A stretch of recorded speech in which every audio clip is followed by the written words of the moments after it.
Welcome back to the MindGoals podcast, hosted by yours truly, Siobhan Higgins, sport and performance psychology consultant, professional soccer player, yoga instructor, and soccer coach. The MindGoals podcast is a place where I hold space for myself and other athletes and other athletic personnel so that we can discuss our mindsets and how we acquired our mindsets today, all with the goal in mind that listeners can gain something from it and overall improve their own mindset.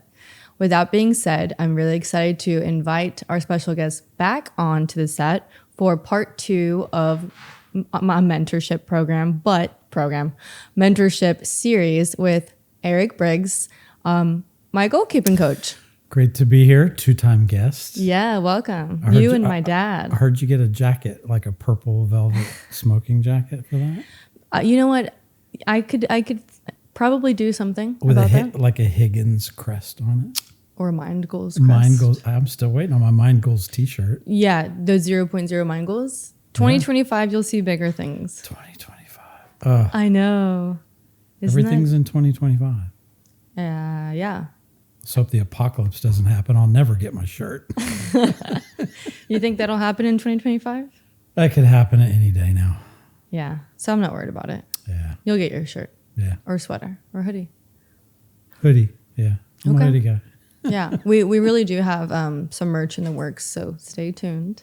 Get it up. People will buy it. It's me. Yeah, it's me that we're waiting on. Oh, I see. Yeah.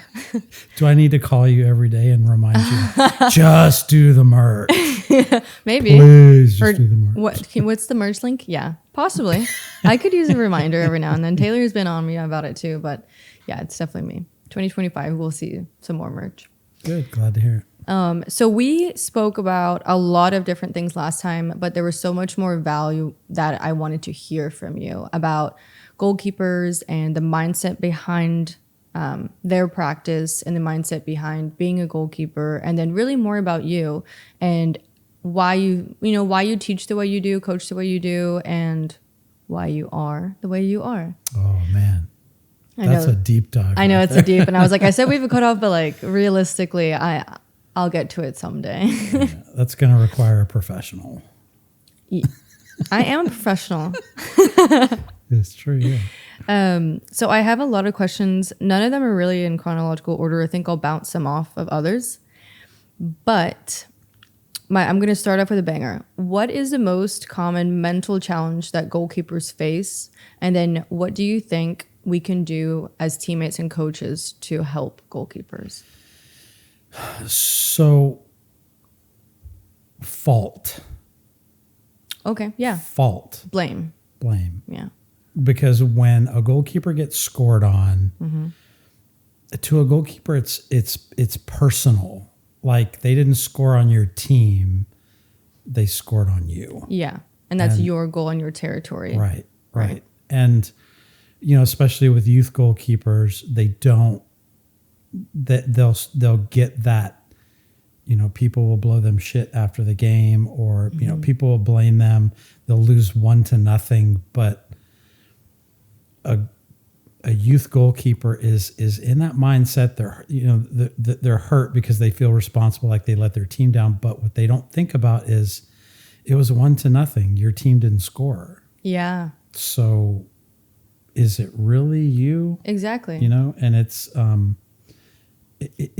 hard for goalkeepers to deal. It's very hard for youth goalkeepers to deal with. Mm-hmm. It's a mental hurdle that some goalkeepers don't get over, and they will kind of slowly walk away from the game because they can't handle that. It's hard. Yeah, it's a lot. It's a big spotlight that you're under as a goalkeeper because you have a big responsibility. You do. I mean, all the other 10 players on the field have a responsibility, but I would not say as large as a goalkeeper, to be honest. It's true. And there are goalkeepers who play on teams where their teammates understand, hey, look, we're going to get scored on. It's part of the game. Mm-hmm. And hey, we couldn't put any points on the board. Mm-hmm. So, hey man, you played great. Just don't worry about it. Let's move on to the next one. And then you've got, teams where it's all the goalkeeper's fault. The parents it's all the goalkeeper's fault. And coaches are just rah, rah, rah. And it's kind of senseless. And it's counterproductive for developing a goalkeeper. Yeah. So, and like we talked about in our last show, I try and pound it into them that it's part of the game. Like, you are going to get scored on. You have to get used to it. Like, you nobody keeps a clean sheet, for their entire career. You're going to get scored on. And you know what? Sometimes it's going to be your fault. Like, you're going to do something stupid. No matter how good you are, you're going to have that little lapse. Your freaking brain's going to short circuit, and you're going to go to clear a ball and you're going to miss it, and it's going to go in the goal. It's going to happen. Yeah. I've seen Peter Schmeichel go to clear a ball and it went right between his legs and it went in the goal. But he's Peter Schmeichel, and he beat himself up for a little bit and boom, got back in the game. So once you can get a youth goalkeeper over that hump, that psychological hump, and get them to ignore all the people that don't understand what we do, then they're good. They'll cruise, they'll cruise through. But until then, it's tough. And the other 10 people on the team, if they don't understand that, they're not going to be helping at all. Yeah. So you would say that step one is like acceptance of these things happen. It is acceptance. One is acceptance, but then two, the way, because I want to know how teammates can help. I think I know now that I've matured and I'm older, but high school, I don't think I would have been able to defend my goalie. I probably would have had a blame mentality. Yeah. But that's natural with kids. I know, but I want anyone listening, I want them to know, or to think differently, because I coach high school right now. And to be honest, we had a game where we lost it was like an 8-0. Okay. Yeah. But it could really have been worse. It could have been so much worse. And she made so many saves. So then I'm looking at it as a coach and I see the stats and I'm like, look how many saves you made. Look how many shots your players took. Not that many. So we couldn't have even won if we wanted to because of, But I reverse that. Okay. I don't say, hey, look how many saves you made. Okay. Because at that point, it doesn't matter. Like, we lost 8, and I'm speaking from experience because I played actually in high school, it was the most goals that had ever been scored on me. We played a playoff game in the playoffs, and I got 8 goals scored on me and saved 26. And you didn't care? And I know it probably still. And hurts. I was devastated. But my coach said one thing to me. He said, you got scored on 8 times and you made these saves, but that doesn't matter because you're not where the problem was. You have a defense problem because what team gives the opposing team the opportunity to take that many shots on target? I agree. So there's enough blame to go around for everybody, but everybody needs to be honest with themselves and say, hey, look, you know what? Keeper, as a defender or as a forward, dude, you did great. Don't worry about the 8 goals. We had a shit game, and we let them penetrate our defense and get all these shots off. Dude, it's not you, it's all of us. Yeah, it's a collective thing. It's a team effort. But and hoping that the girls have some maturity to come up to own up to it and have the accountability, and that the coach maybe directs that as well. That's true, but that can help. The competitive nature of kids, they need something to blame it on that's not themselves, because there's so much individual. That's why you can take 11 players who have never played before, who have incredible talent, put them together on one team and play a game, and they'll get blown out. Yeah. Because they're all individually talented, but as a team, they're not taking responsibility. I've played on a team like that before. I have to. Yeah. I try explaining it to people. I say we played with X, Y, and Z. We were such good players, but together we did not work well. Yeah. You either work well as a team, and I've also seen teams that played incredible together that were mediocre. Like mediocre at best. They knew basics. Yeah. They knew basics, but they knew how to work as a team, and they would beat a really good team. And it's all in your head. It's how you approach the game. It's how you it's your attitude. It's the heart that you have. It's communication, and it's taking responsibility. Yeah. And goalkeepers take responsibility to a fault because they take it to heart, and they're so devastated. Yeah. So, it's understanding. Field players need to understand that they understand that you don't understand what we do. And until you do, I don't understand what field players do, right? So if I got out there as a field player, I know the basics. I know the fundamentals of being a field player, but I don't know what they do. So I can't talk shit about a field player, right? I can talk shit about my defenders because they're right in front of me and I'm directing them. And if they screw up, I see it. Okay. Because we see the game from a different vantage point. But we're goalkeepers. We shouldn't talk smack about them because we don't know what they do. And they shouldn't talk smack about us because they don't know what we do. Until someone has experienced or... I'm wondering. Yeah. No, regardless, no one should be talking shit about each other. But it would make more sense if someone was a goalkeeper and then maybe changed into a field player, or they were a field player and then changed into a goalkeeper. They would have that experience to be able to give the perspective from both sides. Which these days is very common because you have, we talked about before, all the midgets start out as field players, so they get it. And then a lot of field players will transition into the goal. So it's getting better, but it's still, those issues are still there. Yeah. And you made a good point that one of my questions come from it actually. The goalkeeper sees the whole field, and I try to teach my defenders that. I think I know the answer. Do you think that the goalkeeper should have the final say in directing the back line, or do you think the center back should really have the final say in directing the back line and what's in front of them? So... who's the boss? Is my question. I tell soccer players in general, because I've coached whole teams and I've coached goalkeepers, and I tell them that soccer is the only sport on the face of the earth that has two captains. You have a field captain and you have the goalkeeper. When the ball is within shooting range of the goal, everybody shuts up and listens to the captain, which is the goalkeeper. When the ball is at midfield or past midfield, the goalkeeper needs to shut up and let the field captain do their job. I like that. I watch goalkeepers all the time standing in their box. The ball's at the other end of the field and they're yelling instructions. Number one, they can't hear you. Yeah. And if they could, they're not listening to you, and they don't need you, right? They don't need your advice. When that ball crosses onto your half of the field and starts to get close to your dirt, that's when everybody shuts up and listens to you. Okay. Because you're directing the defense. Yeah. Like you are telling everybody, because you can see what they can't. Exactly. And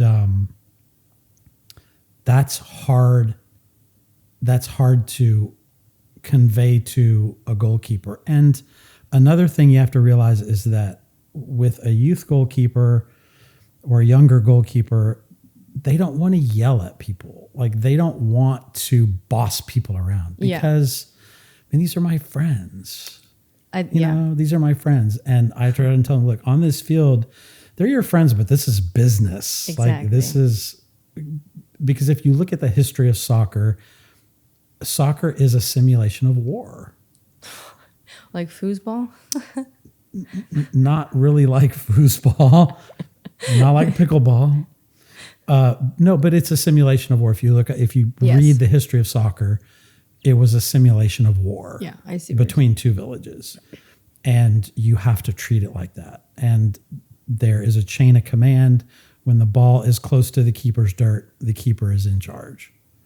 And they have to rule with an iron fist. And that's why you see goalkeepers, like I've watched goalkeepers just losing their mind.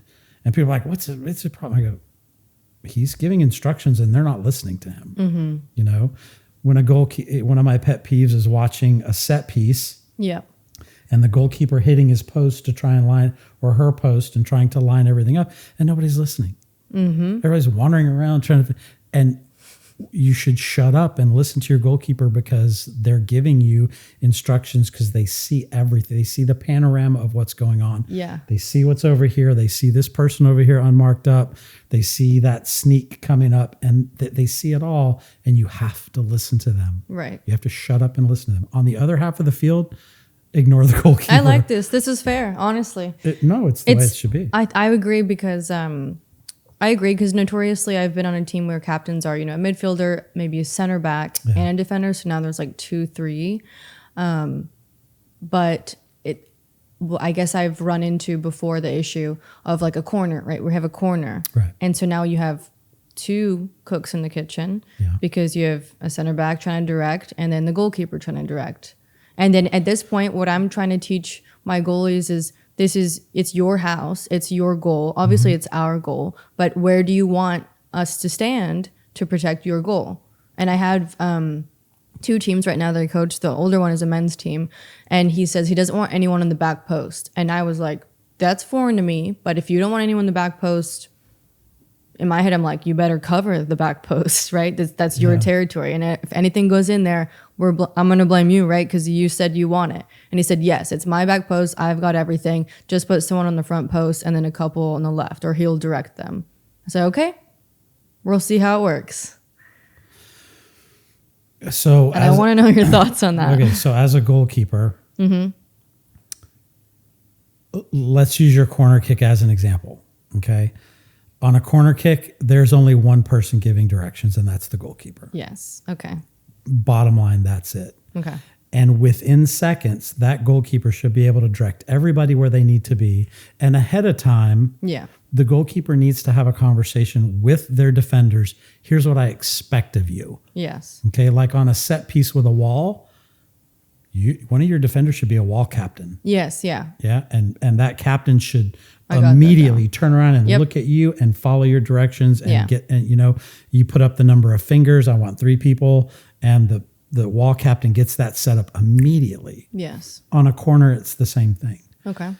For me, a person on the inside of the front post, and not standing outside the post facing the ball, but inside the post facing out and just sticking their head out and looking at the corner. That's it. I want you there because I don't need you to be in my way. Yeah, okay. A person at the back post who is very close to me, because I teach my goalkeepers that we divide the goal into thirds. So we take the face of the goal. Okay. We divide it into thirds. And depending on the age group, you play front third, middle third, or back third. So once you get to the age where you're playing on a full-size field, and you're a relatively full-size goalkeeper, you play the back third. Okay. And the reason being is because you can see everything that everybody can't. Yeah. Right? So if I'm going to be giving instructions, I don't want to scream, hey, mark up the dude with the blonde hair. I don't want to have to do that. So what I want to do is I want to stand back. I want to be back behind everybody in the back third to where I can see numbers. I can see jersey numbers because they're all they're all looking at the ball, right? I want to be able to see jersey numbers and call out jersey numbers. Okay.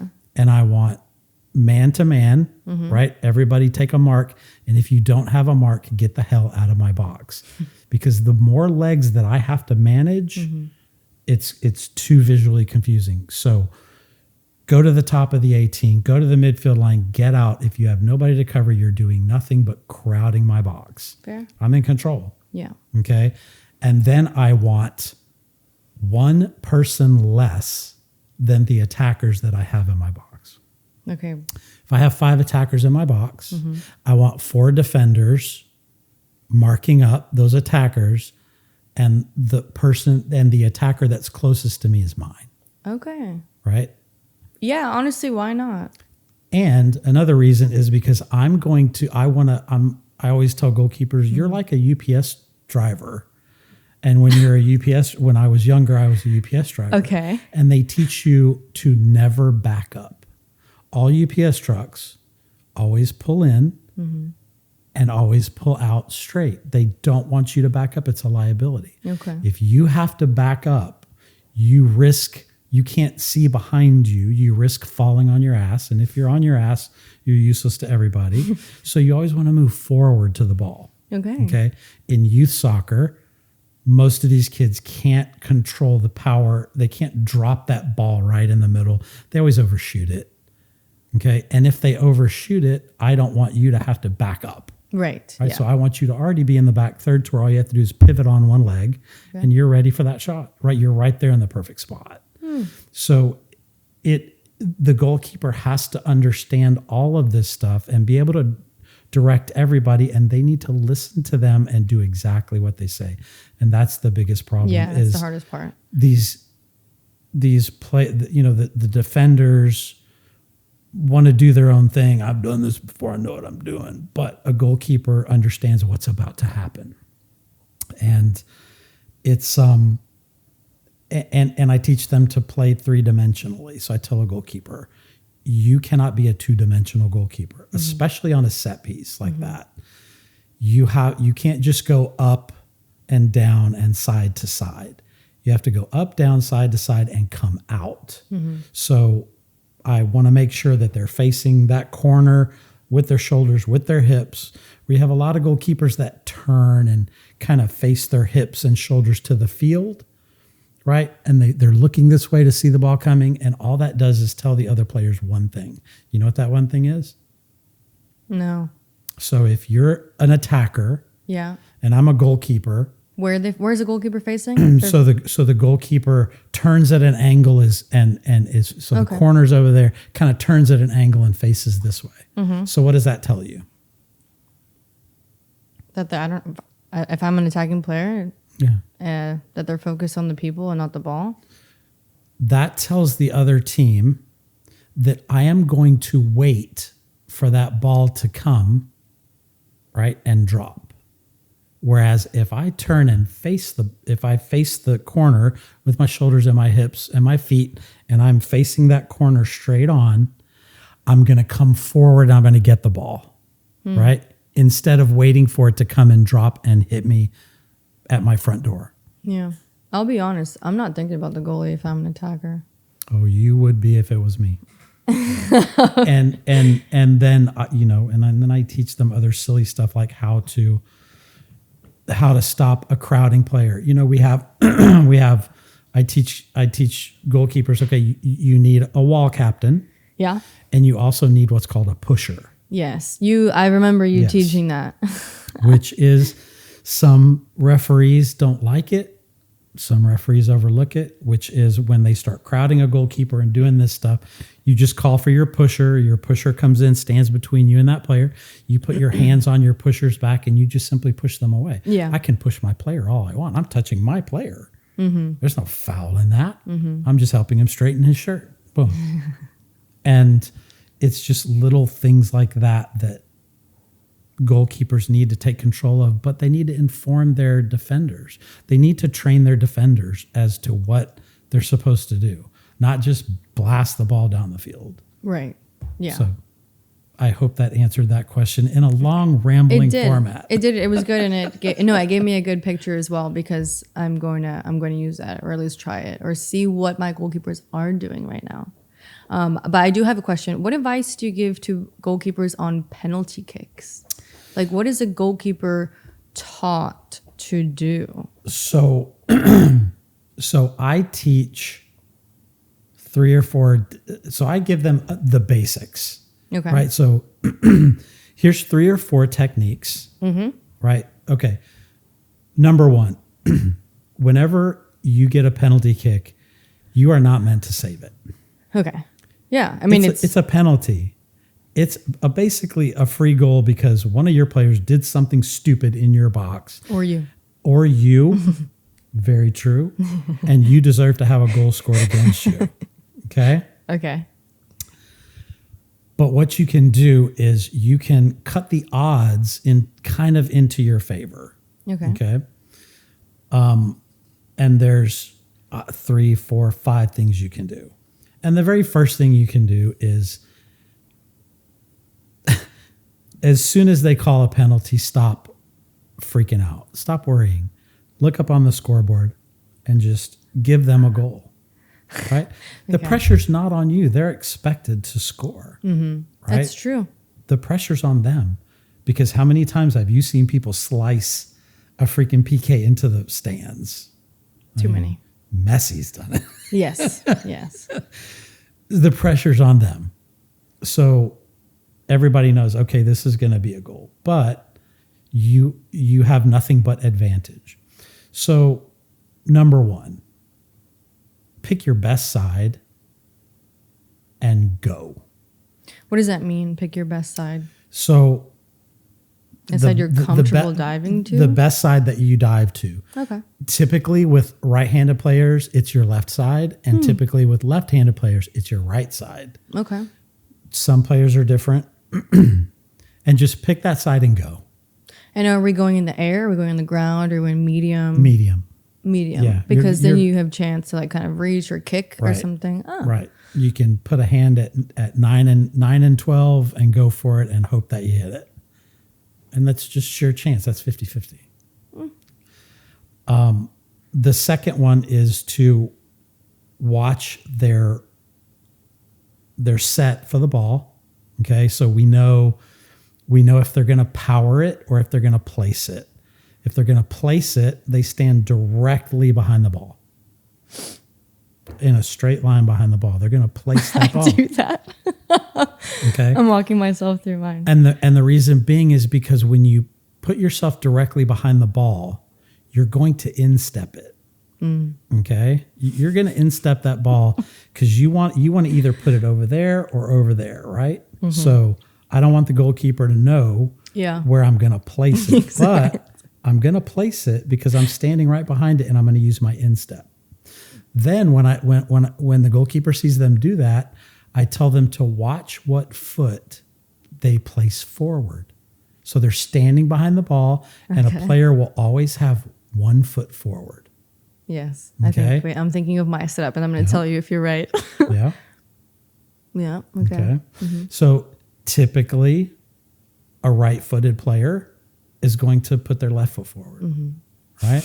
So you instantly know that's a right-footed kicker. And it's amazing like how quickly these kids will catch on to this because they think it's magic. Like they think it's some secret thing, but it's not. This is magic that basic. I'm learning right now. So a right-footed player would typically put their left foot forward. So now I know that they're going to place it. It's not going to be a power shot. It's going to be just a regular speed shot. They're a right-footed kicker, and they're going to instep it. Okay? Now you just pick a side. And now I know that player is going to peel it off to one side typically, okay? Because when you instep on a straight on, your heel, as you do your instep right when you swing and you turn that foot, your heel, the side of your heel hits the ball, the last thing to hit the ball, and it curves it off to the left. So I'm going to go ahead and go to the left. That's my best bet. Wait, and when you say to the left, it's the goalie's left. It's the player. It's the kicker's left. So in other words, I'm going to kick it right-footed. I'm going to use my instep, but as soon as I hit it with my instep, my heel is going to contact that ball last, and it's going to cause the ball to spin this way. Okay. And so it's going to go like that, right? And so the goalkeeper knows, okay, it's going to go to my right. Okay. Then you have the guys and girls who stand behind. Sorry, I feel good about this. You did not mentally save my penalty because I kick right. But I did everything else that you said because I opened my hips. But we go by statistics. Okay. But that's good, yeah. We go by statistics. It does make the most sense. I feel like it's a safe one. Because what I've run into is I kick it, well, when I've missed, and I go right really every time. So if you're going to save my penalty, I'm going right. I don't hit it hard enough because there's less power, I think, in opening my hips as opposed to, going across. True. Just saying. True.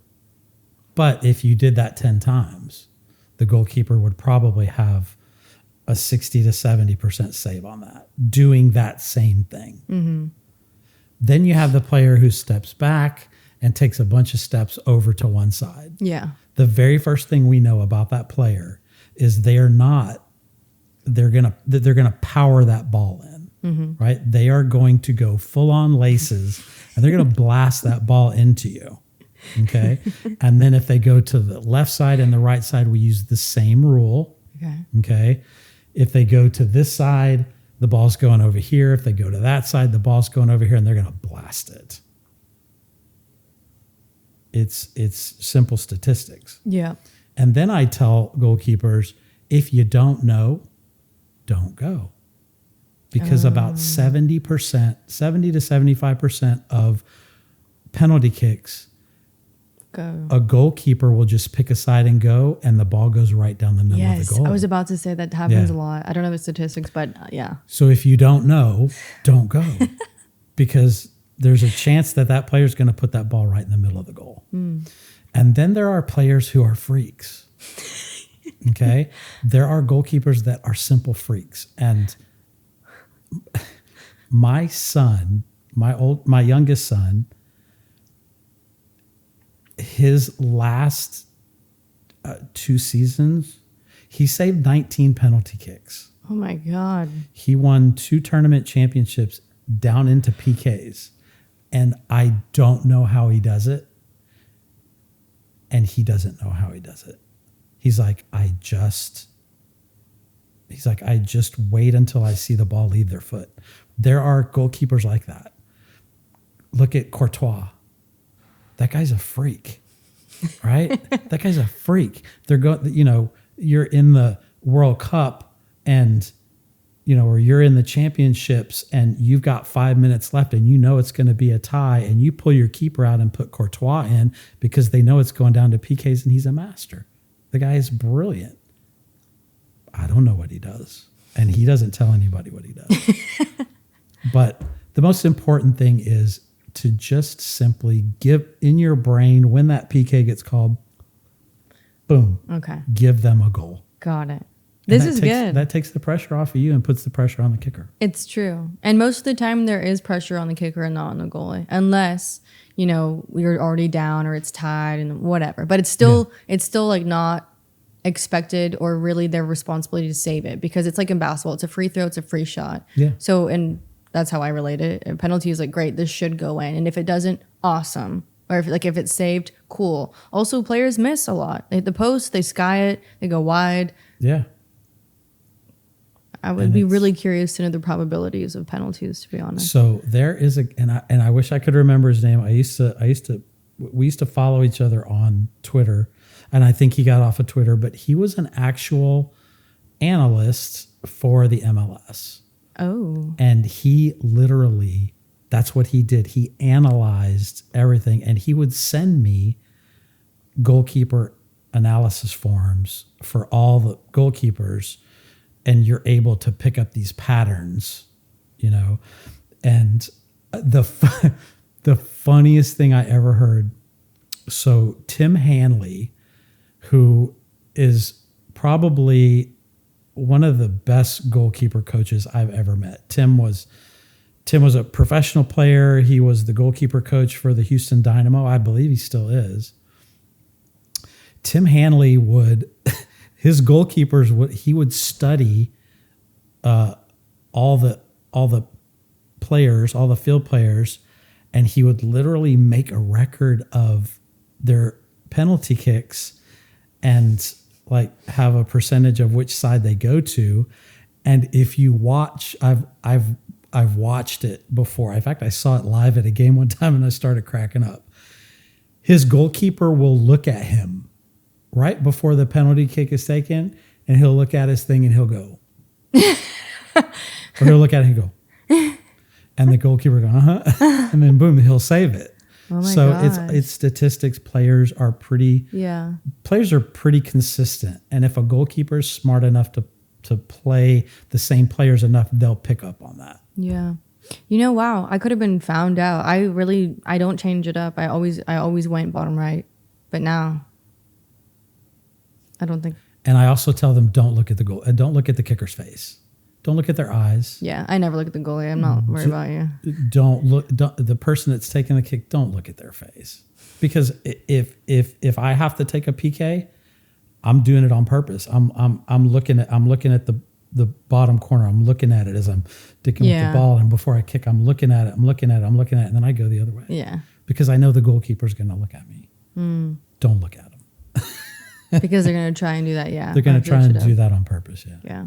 You know, once in a shootout, I had a goalie. This was in like a Hungarian Cup final or like a semifinal. And the goalie came out with the ball to give it to me. And I walked up and put my hand out, and she fucking threw it over my head. And I said, cool. And I turned around and I went to go fetch the ball. And I was like, I have to score this now. Yeah. But, you know, she didn't get booked for that. She should have. And I placed it bottom right. It didn't hit it hard enough, but I placed it just well enough to where she didn't get it. And I stared her down as I walked away. But what would you say about like taunting a player or trying to get in their head? Like, what do you think about that? Do you ever tell them to do that? Do you say, you know, like, what is it? Kicking, like, she's the man. No. I'm in your head. Do you see the goal getting smaller? No. I tell goalkeepers, be cocky after the game. Mm-hmm. Because if you talk smack before the game or during the game, that shit will come back to you. Yeah, it can bite you in the ass. Let your performance on the field talk your shit for you. I love that. Really, yes. I do, because I hate, I can't remember the goalkeeper's name, who's just such a loudmouth. And he does and he taunts the goal. And I'm like, well, dude, what a douche. Is this a professional goalkeeper? Yeah. Is it the Argentinian goalie? Yes, that's that freaking guy. I do not like him. I hate watching that guy because he never shuts his mouth. Such a, and especially during PKs, like he does all that shit. And then you know what? He actually does well, which makes me as a player. He does well, which irritates me. Yeah, it pisses me off. Yeah. He's actually he's a very good, competent goalkeeper, but he spends too much time trying to get in the head of the kicker, and there's no need to do that. Just make the save and then look at him and smile after you're done. So, yeah. Okay. But I know, it's so funny. And you know, there used to be, and like now the rules have changed so much. There used to be goalkeepers that were really, well, I mean, we're still superstitious. Well, not superstitious, but a little stitious. I knew you were going to say that. Go out, like when a player places the ball, they would walk out and touch the ball and then walk back. Yeah. And that would, I'm like, dude, that's number one, that's an unnecessary walk. Mm-hmm. And number two, like, what does that do? And it's just, to them, it's just getting in their head, you know, kind of, you know, putting mojo on the ball. Yeah. Or saying something like, hey, good luck. And you're like, okay, as a player, yeah. Everybody's got their different thing. Yeah, it's true. But if you take, you know, whatever method you use and you base it in some kind of statistical advantage, you know, while we're on the subject of PKs, I think that using PKs to settle a tie is bullshit. They need to stop that immediately. Get rid of it. What do you think we should do? Shootouts. Okay, I liked those. We did those in high school. My team was great because we had a great goalkeeper as well. Yeah, I mean, shootouts are awesome. 35-yard line. That's a fair way to settle a tie. That's literally fair for the field player, and it's fair for the goalkeeper. Blow the whistle, they come at each other, and whoever gets it gets it. Okay. But PKs are just like, it's still fair. It's not fair to the goalkeepers, but it's still fair to both teams. If you want to go based off of that. If you want to go based on that, but if it's a player and a goalkeeper, it should be fair. And the only way to make it fair is for the ball to be out here, the goalkeeper to be over here, blow the whistle, and they both get to come at each other. Wait, you're saying like the ball starts in between them? Or have you ever seen a shootout before? Okay, well, so I've done a shootout, but it was different. Back in my day, this is back to your war times, right? This was back in the 1900s. To settle a tie, there was no rounds of penalty kicks. Okay, it was the goalkeeper on the line, and the goalkeeper had to have 1 foot on the line and 1 foot behind the line. Okay. The opposing player was at the 35-yard line with the ball. All right. The referee blew the whistle. Yeah. And the player dribbled in and the goalkeeper came out. Okay, well, yes. No, that's what I had in mind. But then you painted a picture and I thought that the ball was equally in the middle and then it was just ready, set, go. I wish. I would have said, fastest player would have gotten to it, which is a goalkeeper. Which is not a goalkeeper. It's a goalkeeper. Most likely not a goalkeeper. Yeah. Then you don't even have to put a good player in. You just put a fast person in. Oh, but I like those 35-yard shootouts. They're amazing. And, a goalkeeper can run 18 yards faster than anybody. Okay. We're not going to. But they can't. But they can't run. But we couldn't run a mile. Not without puking. You said it. Okay. So we'll put that back for the votes for next year. What we should do. And now the silly rules where the goalkeeper can't jump up and touch the crossbar now, and it's stupid. And the goalkeeper can't move on the line before they kick the ball, but the player taking the PK can do like a stutter step and I do think all that's silly. Stuff. I don't like the stutter step. Just take the damn kick the ball. Take your chances. Okay, what is the first thing that you teach a goalie when you get a new goalkeeper? So when I get a new goalkeeper that's never trained with me before, and let's say they've been playing and they're a new goalkeeper. Like we discussed before, I get goalkeepers with a patchwork of skills from different coaches. And goalkeeper trainers all have their different styles and stuff. The only problem is we don't have this like shared foundation of skills that we base everything on. Everybody starts at a different place. Yeah. So the very first thing I teach them is what their job is, right? So you would be amazed. I can put 10 goalkeepers together at all levels of play. I can set them up side by side. And I can ask each one of them, what is your job? Because you should know your job as a goalkeeper, right? I ask them, what is your job? I will get 20 different answers, 30 different answers. Make saves and to direct my defense and to do this and that, and this and that. You'll get all these answers. And I tell them, no. All those things that all you people just said is the result of doing your job. You have 3 jobs as a goal. And what this does is goalkeepers get so wrapped up in all the minutia of everything that they're supposed to be doing that it becomes difficult and they plateau.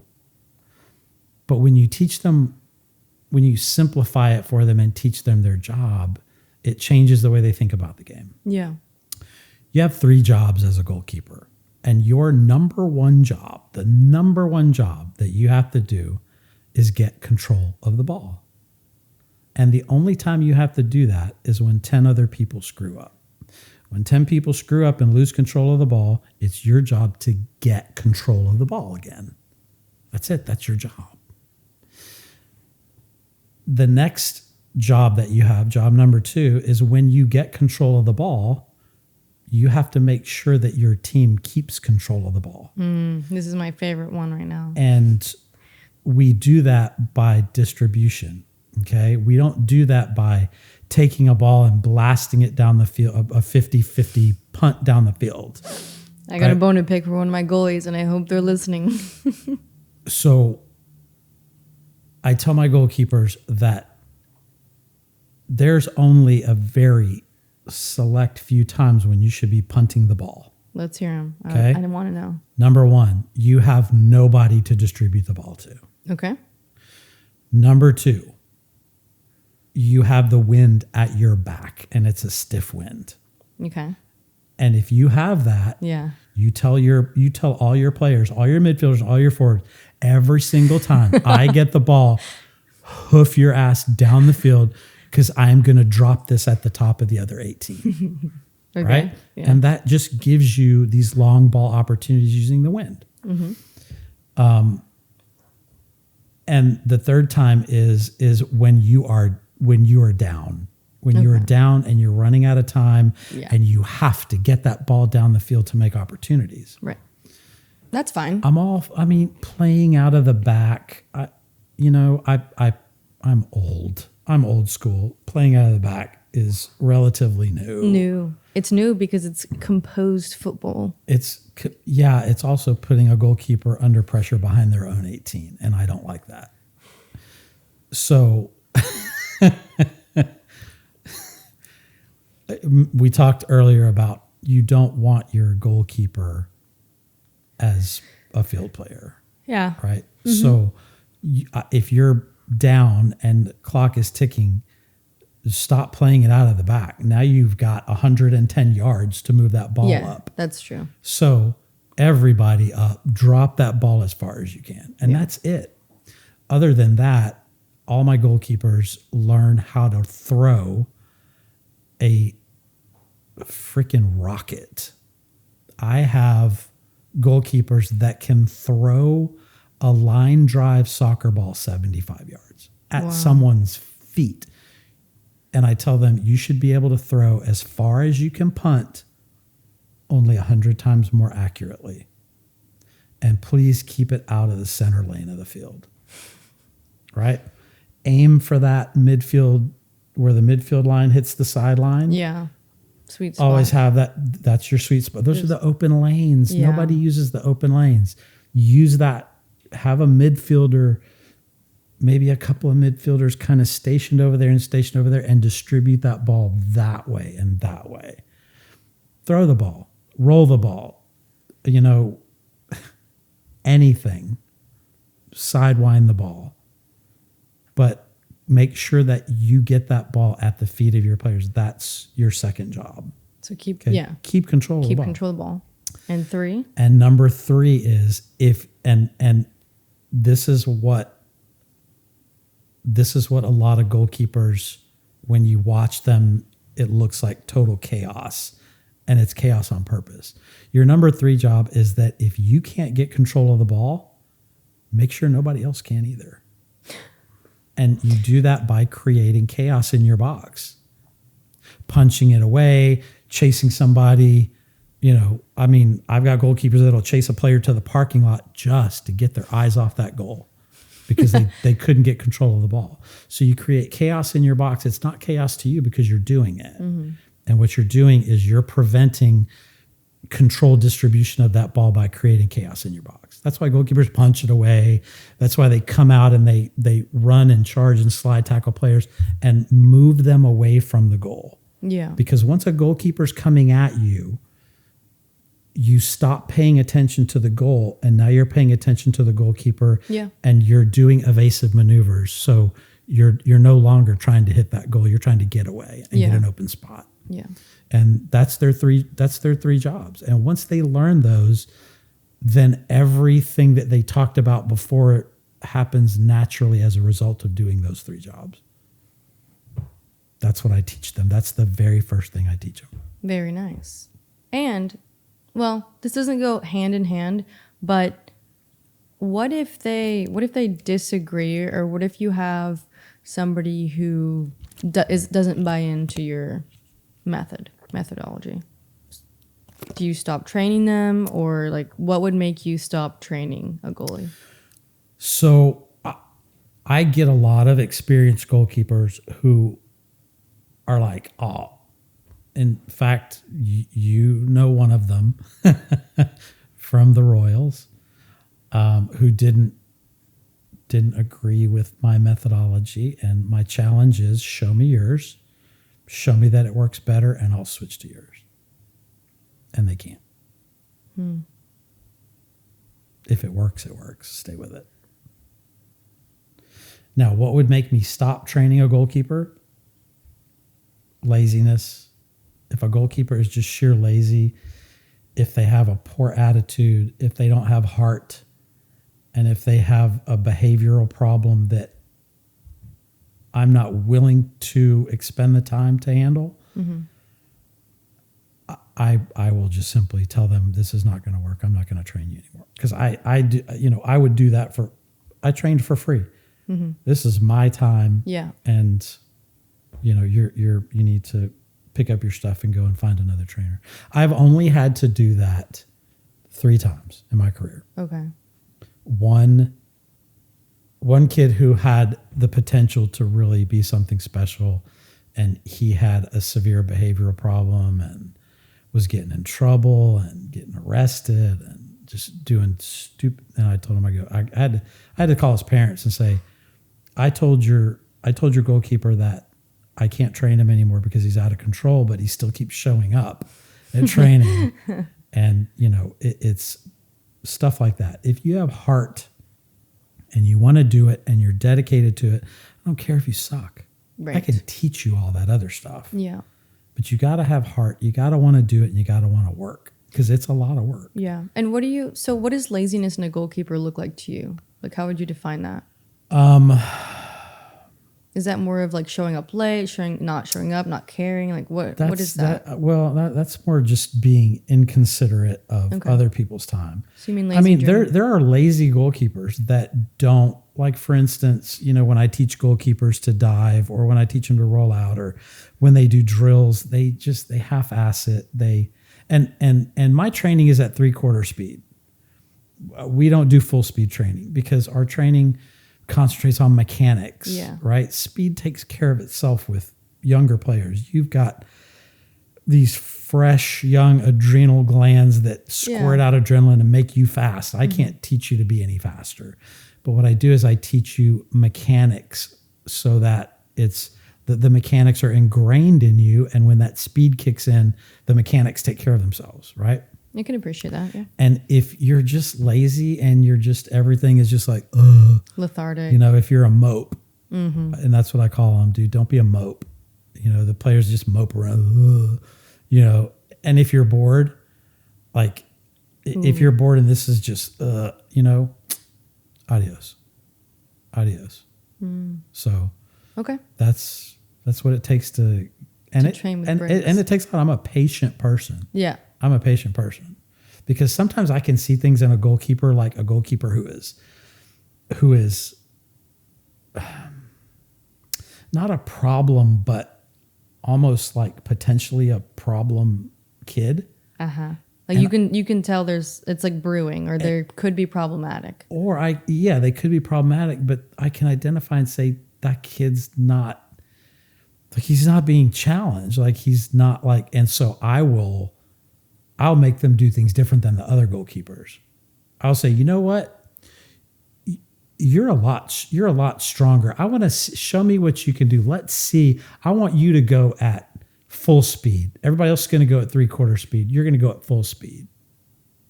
And they take that as a challenge, and you take that restlessness that they have and you channel it into accelerating things a little faster for them, and you kind of foster that joy of coming to practice because they get to burn that off. Right. Okay. So we spoke last time about goalkeepers, and you kind of make a joke like, who would want to jump in front of a ball? Like, who's volunteering to say, I want to be the quote unquote crazy one. Go ahead, kick a ball at me full speed. I know that I've dealt with many different goalies. We joked that they have a stereotype. They're crazy, but I wouldn't like to say crazy. Obviously, like, as a professional now, I wouldn't say that goalies are crazy. I have noticed that a lot of goalies have struggled with the mental side of sport, and then a lot of the times it comes with mental side of life. So it seems like they're dealing with a lot always. Have you experienced that, or would you agree with that? And how do you help goalies whenever they're dealing with mental struggles? So goalkeepers come from a combination of 2 different things that end up intersecting. Okay. Number 1 is insecurity. I became a goalkeeper because I was an American in Denmark, and I sucked at soccer, right? I was insecure about that. But as an American, they're like, okay, well, you get in goal. And I was like, okay, well, I feel more secure about that because I can use my hands and I can, get a little rough and tumble. So I was insecure about my ability, my skills as a soccer player, right? So you have that insecurity.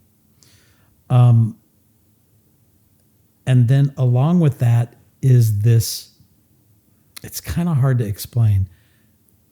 It's this passion that grows around the position of being a goalkeeper. It's kind of, this is going to sound really corny. Okay. I think I know what It's a very romantic, like a romanticized, it's like being a quarterback. Okay. Right? You lost me at romantic, but I think I see what you're saying. Because we mentioned that goalies they have a lot of responsibility. Yeah. So people are counting on you. They're counting on you more than any other player in the field. And you're the big, like in a game, you're the big man on campus. So there's like this, kind of. Yeah, I hear what you're saying with the quarterback analogy. Yeah. And then at some point, those two intersect. Okay. And they make a permanent goalkeeper who never wants to go back, who never wants to go back to the field. So you think it starts with a little insecurity? You're not saying that they maintain. Oh no, I it. do. Yeah. Okay. Because remember, I said that in our last show, I told you that around the age of like 13, you have that kid that migrates off the field to the goal. Yeah. And they don't. Some of them do it because they think being a goalkeeper is cool, but the majority of them do it because they have this insecure thing about being on the field because they're playing with other kids that are just so much better than they are. And they may have 2 left feet. They may not get it. So they migrate to the goal because there's only one goalkeeper and nobody can talk shit about how you do this or that. Right. Yeah. But when you're on the field, you got other players going, dude, you don't know how to pass. You don't know how to trap. What's wrong? Why are you here? It's kind of true. You go in the goal and there's not other goalkeepers there telling you how bad you suck. So yeah, there's a lot of insecurity that comes with youth goalkeepers. Like they migrate to the goal because they may feel a little insecure about their developmental skills in the field. Okay. And so, but my other part for the question was,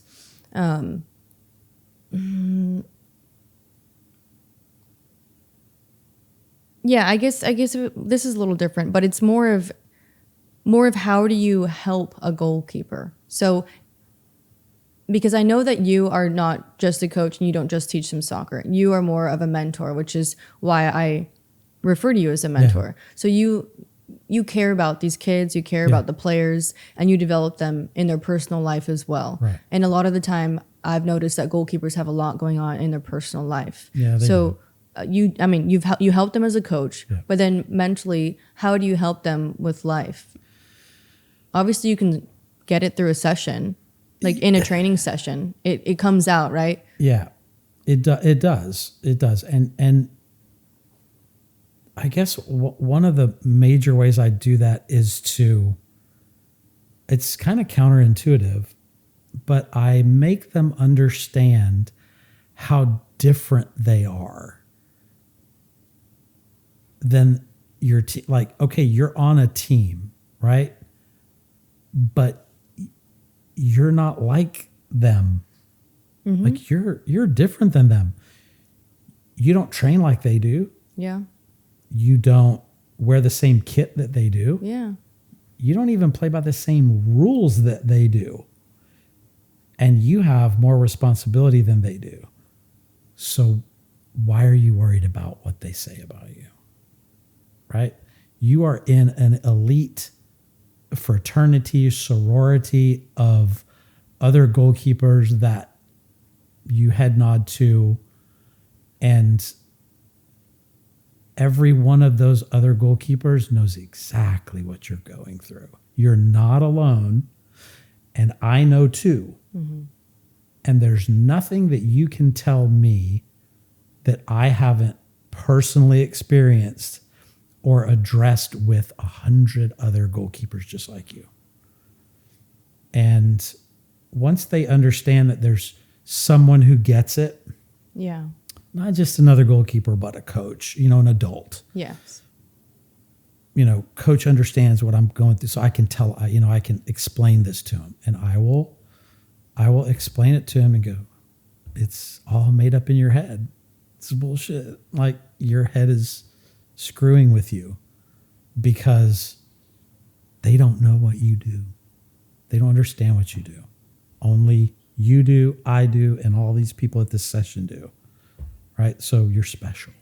You are very special. Yeah. They are special. They are special. They're different.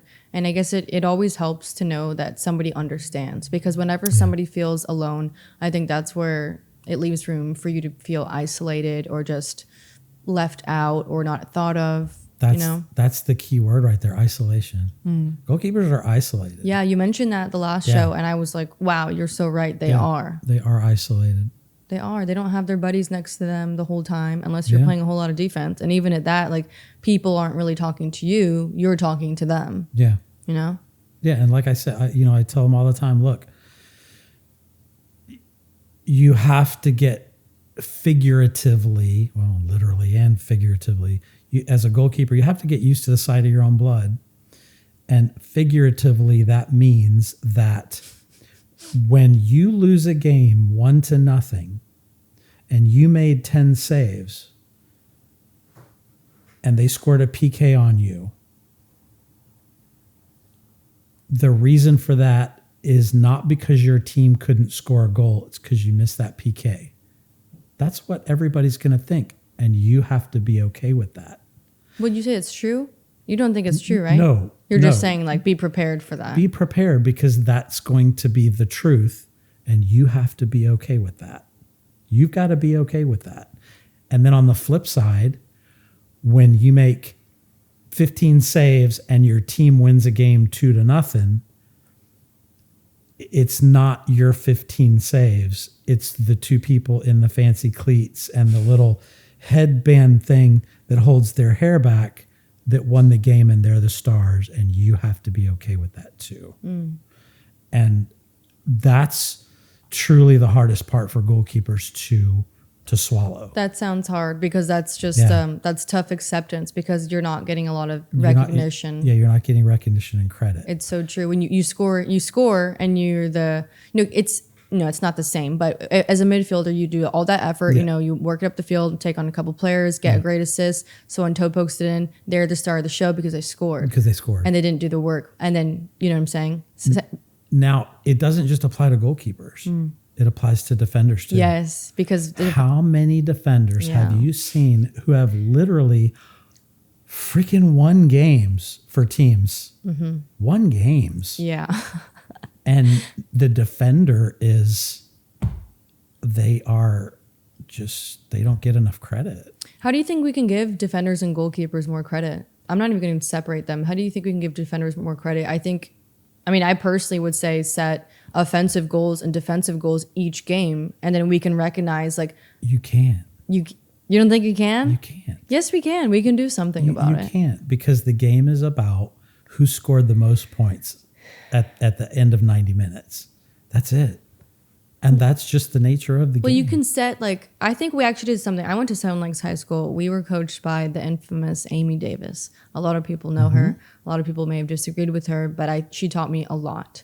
And what we did was goal setting, and we did it every game. And it started out with an overall end of season, like, where do we want to be? We want to win. Great. What does it take to win? It takes, not conceding, right? You need to score, but you also need to not concede X amount of goals. So obviously we're trying to go for a shutout. So every time before the game, we would say, we want a shutout. How do you get a shutout? You don't give away easy chances. What's an easy chance? No free kicks 35 yards in front of the goal. No corner kicks. It's a free shot on goal. No silly, reckless tackles in the penalty area. You're trying to mitigate the chances of them getting those opportunities. And so I think, this is just me throwing ideas, but I think that you can set more defensive goals so that we can recognize whenever those are achieved. You can. And if like, let's take high school soccer, for example. UIL has made a couple of, like, groundbreaking rules that have set high school soccer arguments on fire. But one of the other ones they're considering is moving to a point system. You move to a point system, and then defenders get a little more credit. Wait, what do you mean point system? Like a point system. Like for players? No, like for 3 points for a win, or 2 points for a win, 1 point for a tie, stuff like that. They're talking, Like tournament style? Yeah. For each game? For your entire season, yeah. Oh. Yeah. I mean, they put the mercy rule into effect this year. What's the mercy rule? The mercy rule is Why am I not hearing about? Okay, I'm not in UIL. So the UIL just put in the mercy rule, which says that in the last 20 minutes of the game, if you are up by 8 points, the game is automatically stopped and forfeited. Okay, that sounds great. Yeah. Like 8-0. No, just up by 8 points. Yes, 8-0. Okay, sorry, up. Okay, fine. Up by 8 points. Okay. It could be 16-8. Sure, I got it. Thank you. Thank you. And okay, that's the mercy rule. Is that the only? Yeah, and they're discussing the point system. Okay. When everything, relegation and everything. Oh, okay. So they're making some changes. They are making Interesting. changes. Yeah. Well, whenever you said mercy rule, I was thinking like sudden death. Like I was thinking, golden goal. I'm all for that. So you're for golden goal. Oh yeah. It's so brutal when you lose to it, but it's so amazing when you win. It is. It is brutal, but tough. You know what? Hey, as long as you know it's golden goal going in, snot's gonna be flowing across that whole field, man. People are gonna be hustling. Oh yeah. Oh yeah. Because it's like fight to the death. It is fight to the death. Yeah. Yeah. We've had in college we put ourselves through way too many golden goal games, and I don't know anything about college soccer. I don't either anymore, but in college we did. I have one or two more questions before I close this out. But one I want to ask is, what do you or coaches or other trainers look for in a goalkeeper when they're scouting? So, it used to be back in the day, everybody looked for 6 foot plus and, all the typical tall goalkeeper stuff. What's a typical, what would you say the stereotype is? I'd like to hear it from you. What do the people used to look for? Yeah, 6 foot and over, guys that could jump, Okay. 2 inches off the ground and have their elbow at the top of the crossbar, stuff like that. Okay. But now it's I tell goalkeepers all the time that tell me, and I was a victim of the short goalkeeper syndrome. I mean, I've seen plenty of really good short goalkeepers. Yeah, and back in the day, short goalkeepers weren't a thing, but now they are. And I tell them all the time, short goalkeepers are a thing now, because now you look for speed, you look for game IQ, reading everything, knowing what to do, when to do it. If you have a 5'5" goalkeeper that can dive 10 feet, I'm in. And that can jump and get high balls, athleticism, but most importantly, and speed. They've got, a goalkeeper has to be fast, not duration. Like quick. Like be able quick. to get to point A to point B within your area. Yeah, and like I said, you don't have to be able to run 7 miles. You just have to be able to run 18 yards faster than anybody else. So train for speed. Train for speed. Okay. And fearless. You can't stay on your line because you don't want to get, knocked the hell out. You got to be willing to get knocked out. Right. But the biggest thing is communication, game IQ, and heart. And heart. If you're a goalkeeper and you get scored on and your whole demeanor changes, you're too much work for me. Yeah. I don't want to have to psychoanalyze you before I bring you on my team. Yeah. Because I don't know if that's going to come back. Because you've gotten to the point where you're old enough to play college soccer. Yeah. There are certain habits that are built in there that are hard to break. as you get older. Yeah. So what advice would you give to a goalie then because, we all struggle with our own mental Yeah, we do. barriers, but, maybe it's more visible on a field for a goalie. Yeah, it is. Because, they are looked at a lot. Like we mentioned, they have a lot of responsibility. They're a big player on the field. So we're always going to notice the goalie. Yeah. It's not, that's just point blank. What advice would you give to a goalkeeper who is struggling and they're in recruitment season, or they're, they want to look good when they're playing? Good as in presentable and chill out, relax, and think it's a game. It's a game, and you're going to get scored on. Mistakes are going to happen. As a coach in the stands watching you, I can fix your mistakes, right? Mm-hmm. Your positioning is off by 1.5 feet or 2 feet. I can fix that. That's nice, yeah. Because you're not sure where to be because nobody's ever told you. I can fix that.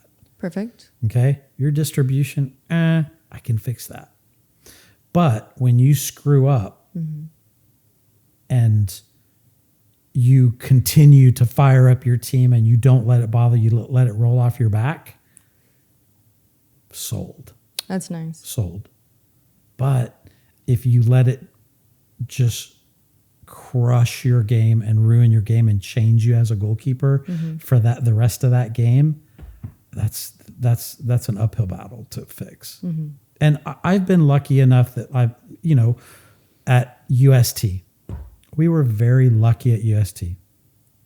We had a plethora of goalkeepers who had really good attitudes. And their attitudes took us to championships. Yeah. And they understood, hey, we're going to get scored on. It's okay. We're going to make it up. Our team is good. We're going to, and, we didn't have anybody with a really like self-destructive attitude that just will get scored on and then just, Yeah. Okay. I appreciate that advice. I will. Now I have, talking to you, Emma Pinkerton. Now I have I have 2 more questions. Damn it. I did this last time. Come on. No, but it came from what you just, no, it's not on here. One is, but another one's added to what you just said. Okay. No, I'm blanking. You just told me about what coaches look for in a player. Man, you're going to have to edit this out. No, he's not. I'll just ask my other question. If it comes to me, I'll jot something down.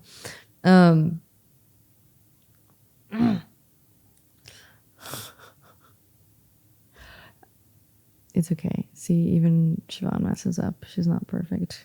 No. Nobody is.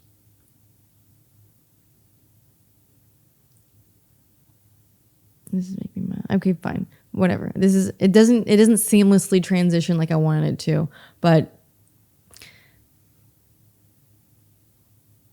now I'm annoyed with myself. Okay, we're going to keep going. Oh, is it the one you wanted to know who killed JFK and why? Hilarious. No, okay. It's not. Who do you think, though? Who do you think? Lee, how are you? Who do I think? No, he was a patsy. Okay, no, we're not going there. We're not going there. My question to divert was who was your inspiration in sports growing up, and has it changed? So, I mean, I've had several mentors in my life, personal and then sports. Mm-hmm. One of them was my high school coach. He was one of those guys who, like, he had faith in his players. Like he had faith in you, mm-hmm. right? I'm not going to pull you because I have faith in you. You made a little mistake. Just get over it and get on with it. I know you can do it, right? And he would let us play, and he taught us good sportsmanship, and he was I was very close with him. Coach Kurtz and I still talk. I still talk to my high school coach. Wow.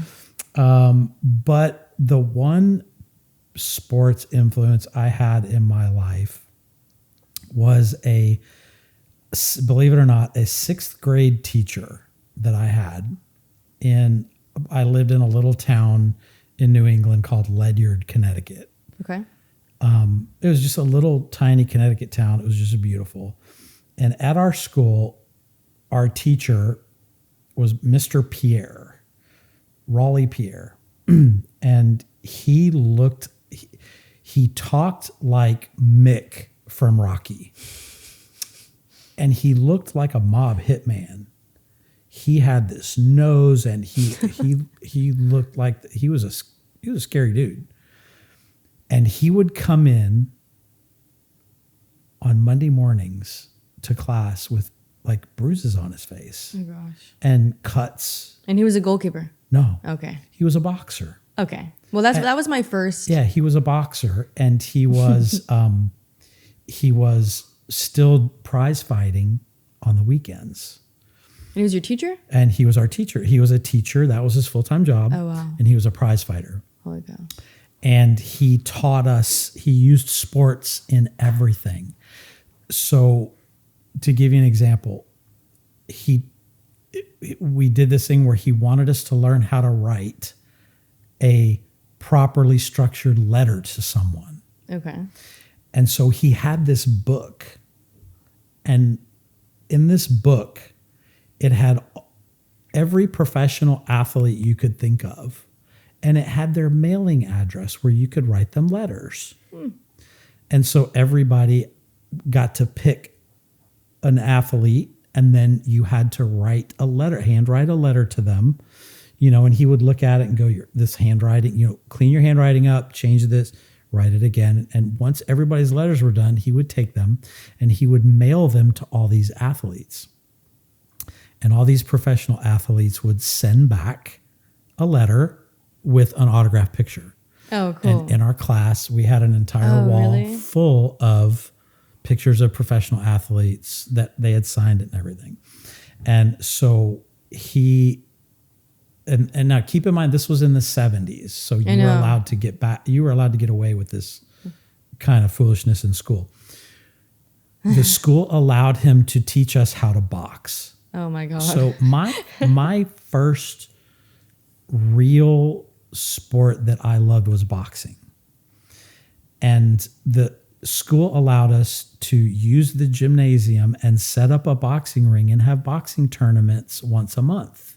Oh my God. And so we would that would settle so much drama. Big gloves on, and we had the helmets on there, and we would box, and it was so much fun. And he used sports to teach me about life and to teach me how to be a good sportsman. But he had this whole backstory that we slowly learned as we got older. He was actually a professional baseball player too, and we didn't know that. Oh, okay.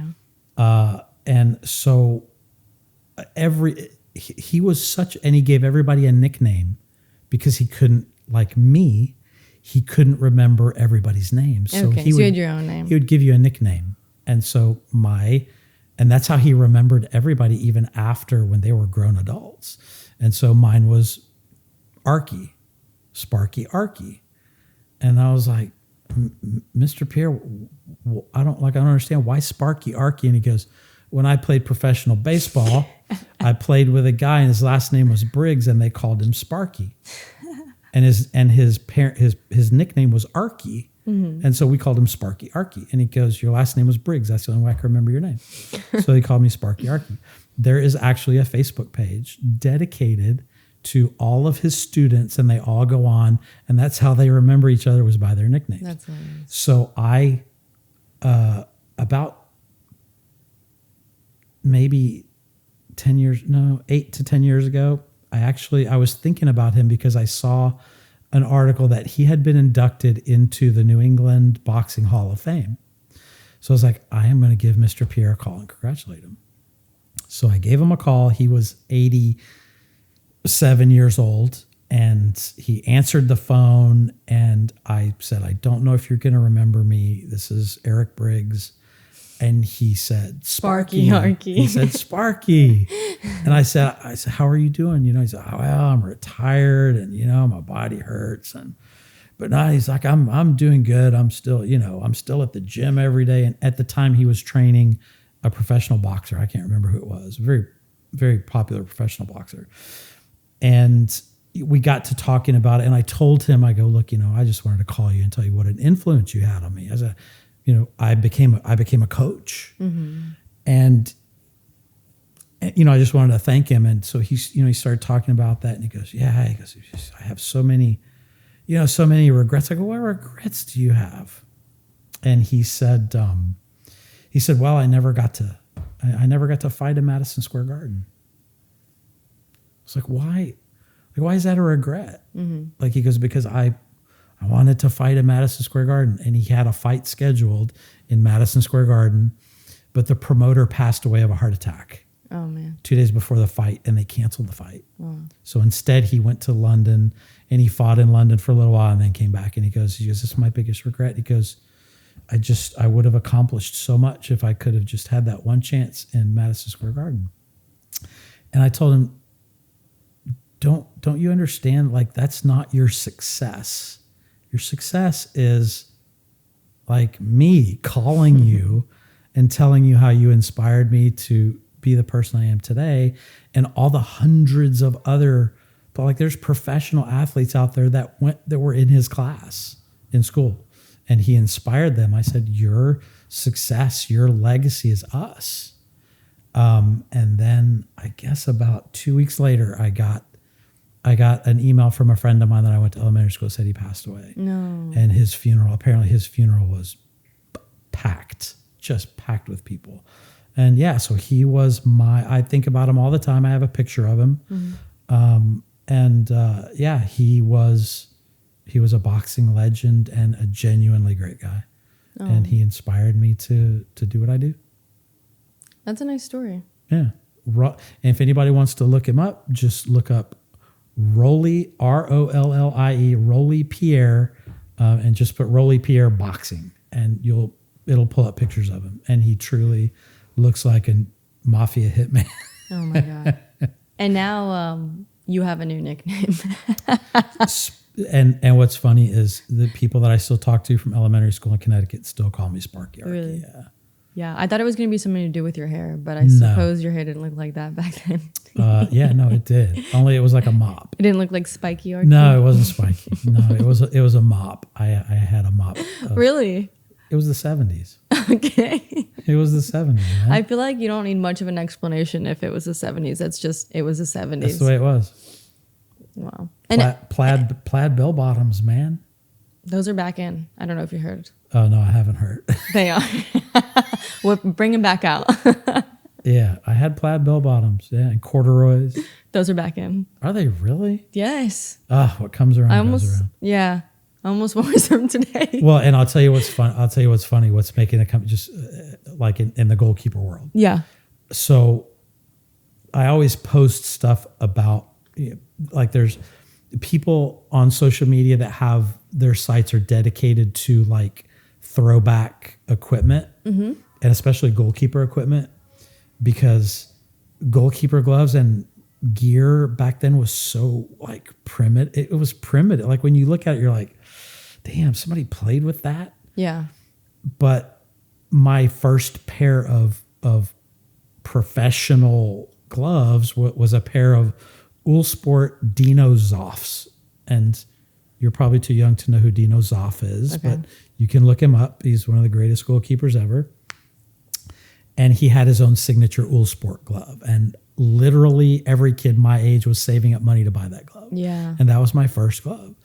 And they're collector's items now. So there's a guy in the UK, and he makes the replicas, like exact spot on replicas of those old gloves, but with like new style palms. Okay. And I just ordered a pair of Dino Zoff gloves. For yourself? For myself, yeah.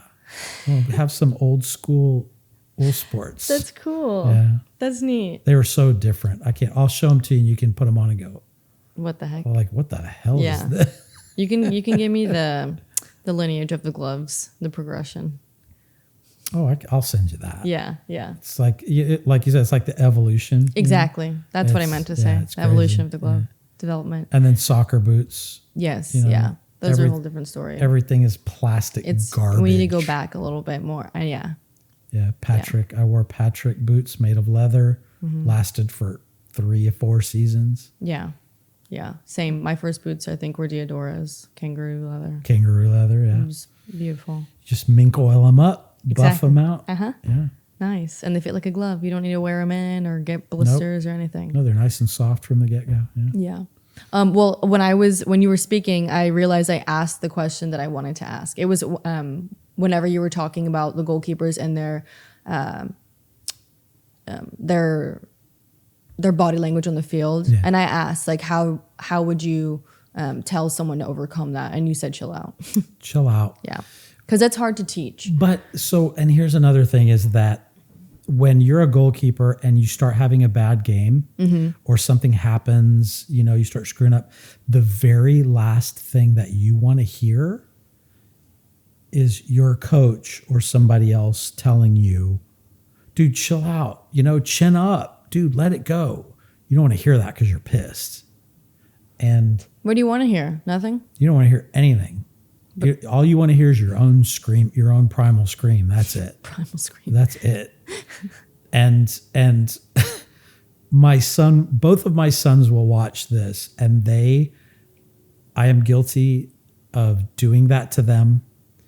Dude, primally screaming? No, like, dude, just stop. Put your head up. Come on, get in it. Get in the game. Come on, get in the game. Keep them fired up, and they will scream at me.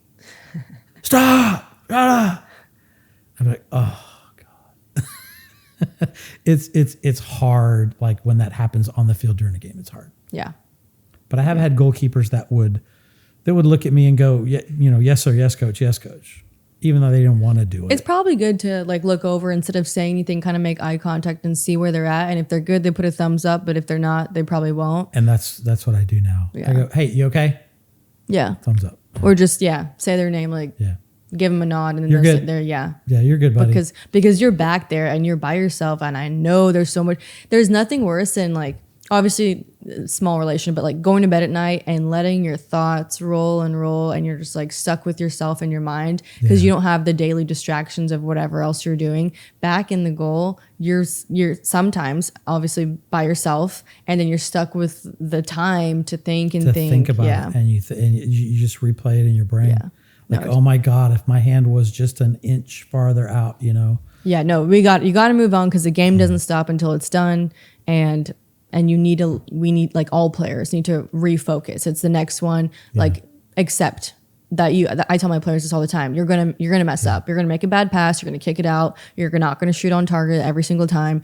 We need to accept that that's going to happen. And then how do we focus on the next move? And another thing coaches need to do. I have worked with hundreds of coaches of different types and calibers, and there's I could almost classify them as in two different camps. The coach that screams and yells and tells everybody at halftime how bad they're sucking and what you need to do, and you need to stop. You guys, what are you doing? And then there's the coach. Then there's the I don't know, the Ted Lasso coach, the inspirational coach, right? And I consider, like, I classify myself as an inspirational coach. Mm-hmm. There's no use screaming at. They know what they did wrong. They know already. I agree. Okay, what they need to do is they need to feel better about what they're going into. Yes. So look, guys, we already know what we did. We know what we have to do. Shake it off.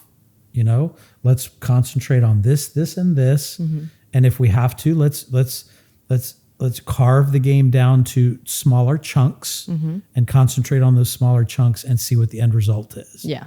But win or lose here, you guys have to just make sure that you give it 100. You have to leave it all on the field. Yeah. Like, don't go half-ass. Because if you leave it all on the field, hey, that's why they call it the beautiful game, because on any given day, any team can beat any other team. Mm-hmm. And so you got to get out there and give it 100%. Yeah. I've heard coaches that should be banned from ever even speaking to a youth athlete. I know, same. It's so bad. It's poor. Which is why, you know, I am coaching youth, but I would like to continue to do so because, you know, I've heard from a few people that I can be a good coach or I'm a good leader. And so I want to relay that into more of the youth because it's such an impactful position. And, you know, and another thing is a coach on the sideline screaming and yelling. I don't remember what this guy's name was. He came on as an assistant coach at UST. I don't remember what his name was. I don't think I'm going to name drop. Was he British? I think he might have been British.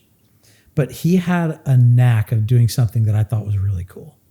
And that was as a play was happening along the sidelines, he would speak to the players in a speaking voice and go, "Hey, we know what's going to happen next, right?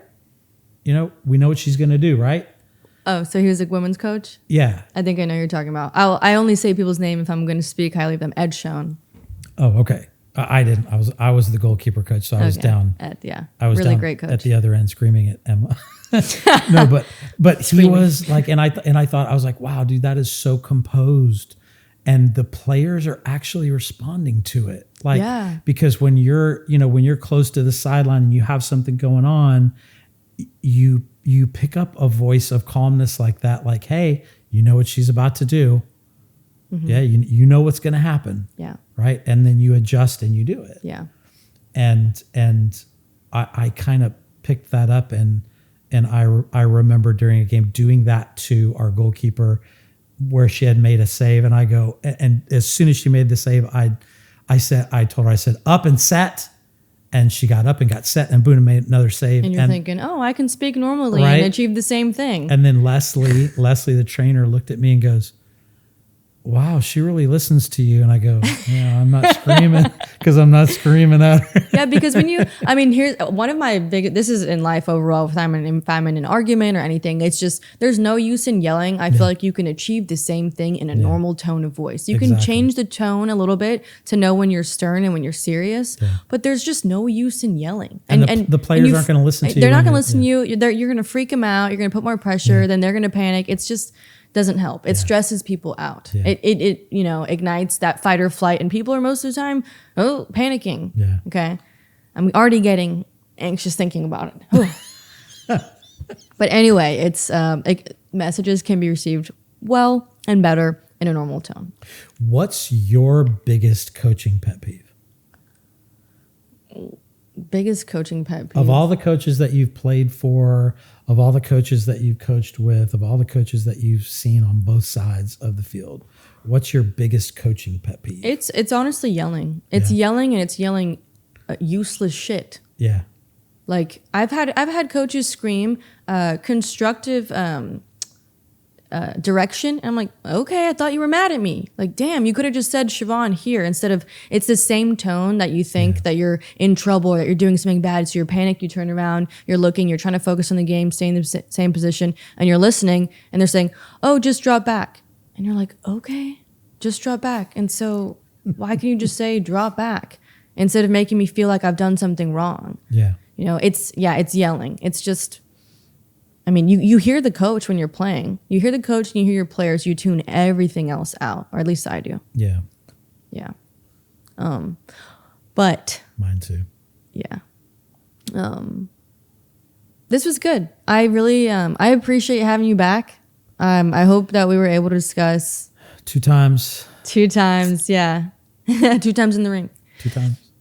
Thank you again. Seriously, I learned a lot from you, and I hope that anyone listening learned a lot. And I will be calling you because I do have questions for my goalkeepers, and I know that you don't train, but maybe a little camp. I promised you that I would come, and I promised another one of my goalkeepers, who was one of my former college goalkeepers, who is now a high school coach. Mm-hmm. I promised her that I would go do a session with her goalkeepers, and I promised you that I would do a session with yours also. I would love that, because I mean, my goalkeeper, I have a few, but one of them is new and just comes to me for advice, and I don't have the best goalkeeping advice, and I don't want to give advice where I'm not well known. So I don't want to just talk to talk. Will your school let us use their fields and goal? Possibly, I think so. They're not a locked campus like everybody else now, are they? I'm not sure. I'd have to find out. No. I will find out. I'll combine both sets of goalkeepers Okay. and train them all together. We can definitely work something out. I'll speak to them. Okay. Yeah. Yeah, see what you can do. I know you know people. I do know people.